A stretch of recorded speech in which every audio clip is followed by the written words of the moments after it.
Aquí a l'observatori venia molta gent, molta canalla, gent gran, a fer les observacions. I a algú se li va ocórrer, algú del grup Educa, se li va ocórrer per què no els hi donem sopar, que estaran millor, més contents, i van començar pujant un pa amb tomàquet que el feien ells. I a partir del pa amb tomàquet, que va tenir molt èxit, doncs van decidir encarregar-ho amb un càtering.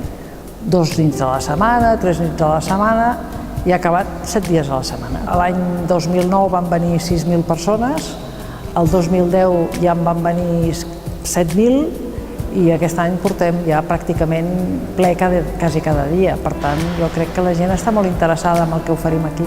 La gent queda molt contenta perquè això és molt diferent. Aquí disfrutes d'una vista de Barcelona extraordinària. Després venen ponents que són els millors en la seva especialitat. Un astrònom fantàstic que té una gran capacitat didàctica i que explica molt bé i que a més s'estima molt la seva feina. L'equip de monitors són genials.